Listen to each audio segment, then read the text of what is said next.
Colorful leaves. It is important to remember that photosynthesis also takes place in other parts of plants which are green in color. So photosynthesis also takes place in green stems. Leaves of some plants have colors other than green. Such leaves also contain chlorophyll, but presence of other pigments mask the green color. As chlorophyll is present in such leaves, so photosynthesis takes place in these leaves as well. Colourful leaves are called variegated leaves. यहाँ यह याद रखना महत्वपूर्ण है कि photosynthesis पौधों के दूसरे भागों में कैसे होता है। पौधों के दूसरे भागों से लेता है जो पौधे जो कलर में ग्रीन होते हैं, जो कलर में ग्रीन होते हैं वही या जिनकी तना ग्रीन होती है वही फोटोसिंथेसिस कर पाते हैं। Leaves of some plants have colours other than green. कुछ पौधों की पत्तियां हरी होती है, दूसरी ग्रीन से ज़्यादा हरी होती है। Such leaves also contain chlorophyll but presence of other pigments mask the green colour. कुछ पौधों में इस तरह के पत्तियों में क्लोरोफिल होता है, बट दूसरे रेशों में भी ग्रीन कलर का मास्क होता है जिसके कारण क्लोरोफिल उपस्थित होता है उसमें हरी पत्तियों में। As chlorophyll is present in such leaves, so photosynthesis takes place in this leaves as well. कुछ पत्तियों में क्लोरोफिल प्रेजेंट रहता है जिसके कारण इन पत्तियों में जिन पत्तियों का रंग हरा है उनमें फोटोसिंथेसिस बहुत अच्छी तरह से होता है, लेकिन जिनका मास्क है उनमें उनकी अपेक्षा जिनकी पत्तियों का रंग हरा है उनमें फोटोसिंथेसिस ज़्यादा अच्छे से होता है। Colourful leaves are called variegated leaves. रंगीन पत्तियां जो हैं वो विभिन्नताओं वाली पत्तियां मानी जाती हैं उसमें, क्योंकि उसमें हर एक रंग पाए जाते हैं। Algae. When you will go near a pond or a hand pump, you will find green slimy patches. Some of these patches may look like a layer of velvet. These are algae. And alga is a green plant, but it does not look like plants as we know. These are simplest plants which do not have root, stem, and leaves. As algae are green plants, so they also make food through photosynthesis. Hand pump या pond के नज़दीक जब आप जाएंगे तो देखेंगे कि वहाँ पर एक स्लीमी पैचेज होते हैं, कुछ छोटे छोटे दाग धब्बे हो जाते हैं, और ये दाग धब्बे एक वेलवेट के लेयर की तरह दिखते हैं जिसे काई या दाद कहते हैं, या दाग भी आप कह सकते हैं। और ये जो होता है अलगा जो होता है वो ग्रीन प्लांट ही होता है, but it does not look like, लेकिन प्लांट्स की तरह दिखता नहीं है। ये उसका एक साधारण सा पौधा होता है जिसका न जड़ होता है, न तना होता है, न पत्तियां होती हैं, और ये एक ग्रीन पौधा होता है जो अपना फोटोसिंथेसिस कर सकता है क्योंकि ये ग्रीन होता है। Synthesis of other nutrients in plants. Now you know that plants make carbohydrate through photosynthesis, but plants also need protein and fat apart from carbohydrate. How do plants make protein and fat? In fact, carbohydrate is composed of carbon, hydrogen, and oxygen. Protein is composed of carbon, hydrogen, oxygen, and nitrogen. Fats are also composed of carbon, hydrogen, and oxygen. Some of the fats also have phosphorus, sulfur, and nitrogen in addition to carbon, hydrogen, and oxygen. अब हम जानते हैं कि पौधे अपना carbohydrate कैसे photosynthesis से carbohydrate कैसे बनाते हैं, लेकिन पौधे जो हैं उन्हें प्रोटीन की भी ज़रूरत होती है, फैट की भी ज़रूरत होती है, अलग से कार्बोहाइड्रेट की भी ज़रूरत होती है। How do plants make protein and fat? तो वे प्रोटीन और फैट कैसे बनाते हैं?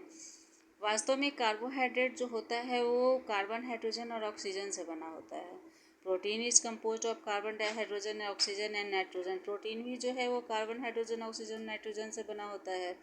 फैट्स भी होता है वो कार्बन, हाइड्रोजन और ऑक्सीजन से बना होता है। Some of the fats also have phosphorus, sulphur and nitrogen. कुछ फैट जो है उसमें फास्फोरस, सल्फर और नाइट्रोजन होता है। इसके अतिरिक्त कार्बन, हाइड्रोजन और ऑक्सीजन भी होता है। A plant use carbohydrate to make protein and fat. Sulfur, phosphorus, and nitrogen are present in soil as minerals. These minerals are transported from soil to different parts of a plant through the pipeline which run through roots and stems. You know that a major portion of air around us is composed of nitrogen gas, but plants cannot take up gaseous nitrogen. They need help from some microorganisms in order to utilize nitrogen. Some bacteria and fungi change the gaseous nitrogen into a suitable form. After that, plants can take up these forms of nitrogen from soil. एक plant को protein और fat बनाने के लिए carbohydrate की ज़रूरत होती है का यूज करता है। सल्फर, फास्फोरस और नाइट्रोजन मिट्टी में जैसे मिनरल होते हैं उस तरह से ये सारे मिनरल भी पाए जाते हैं। ये मिनरल जो हैं वो पौधों के अलग अलग भागों में मिट्टी से ट्रांसपोर्ट होते रहते हैं थ्रू द पाइपलाइंस। जैसे रूट और स्टेम जो है उनका पाइपलाइन होता है जिसके माध्यम से ये मिनरल्स पौधों में के अनेक भागों में जाते रहते हैं। तो आप हमारे नाइट्रोजन गैस से हमारे चारों ओर जो है वो नाइट्रोजन गैस का बहुत बड़ा पोर्शन है। लगभग around of 78% nitrogen gas in our environment. But plants can not take up gases nitrogen. लेकिन पौधे जो हैं वो गैसेस नाइट्रोजन नहीं ले सकते हैं। They need help from some micro organism in order to utilise nitrogen. उनको ज़रूरत होती है कुछ जीवों को, सूक्ष्म जीवों को नाइट्रोजन यूज करने में मदद करने के लिए। Some bacteria and fungi change the gaseous nitrogen into a suitable form. कुछ बैक्टीरिया और फंगी जो है वो गैसियस नाइट्रोजन को सुटेबल फॉर्म में चेंज करते हैं। आफ्टर डैट इसके बाद plants can take up this forms of nitrogen from soil. इसके बाद पौधे जो हैं वो मिट्टी से नाइट्रोजन को के इस रूप को ले लेते हैं। Heterotrophic plants.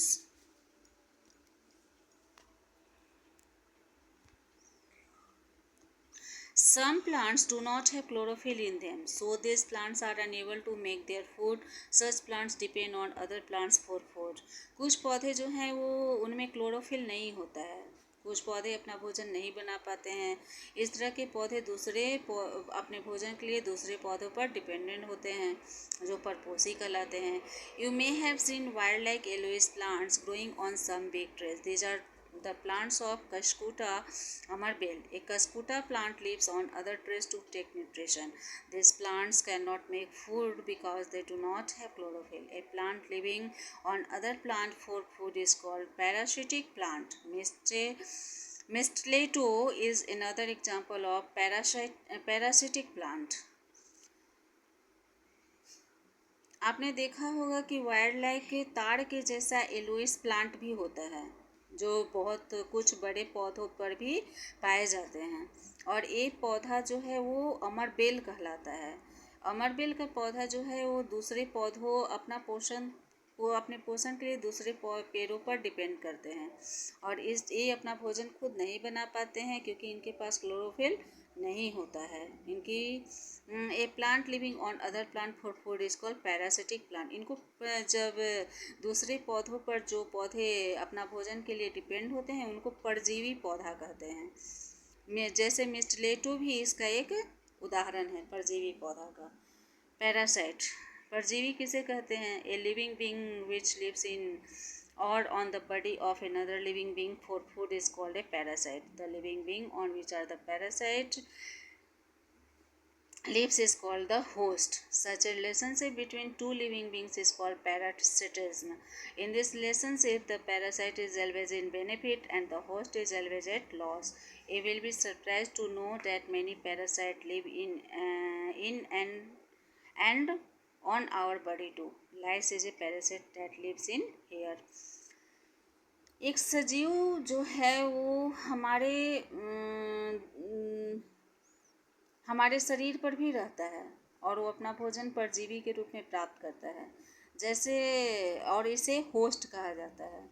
इस तरह का संबंध जो है वो दो जीवों के बीच होता है जिसके कारण इसे परजीवी कहा जाता है और इसमें एक जो है वो हमेशा परजीवी जो है वो हमेशा फ़ायदा उठाता है और होस्ट जो है वो हमेशा लॉस में रहता है। जैसे कि कुछ परजीवी हमारे शरीर में भी रहते हैं, जैसे जू बाल में रहता है और वो क्या करता है, हम लोगों का बाल से ब्लड लेता है, ब्लड पीकर और तब वो अपना भोजन प्राप्त करता है। Insectivorous plants. There are many plants which eat insects. These are called insectivorous plants. These plants have leaves of green color, which means chlorophyll is present in them. So these plants carry out photosynthesis. Why do such plants need to eat insects? These plants grow in marshes where nitrogen is absent in soil, but these plants also need protein which cannot be made without nitrogen. By eating insects, these plants get the much needed protein.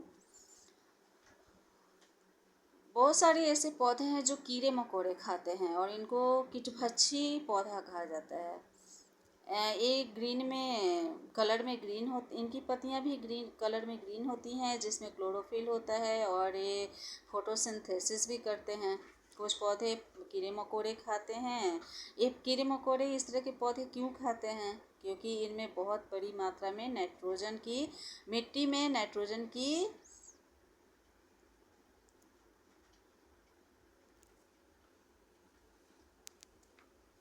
की कमी होती है।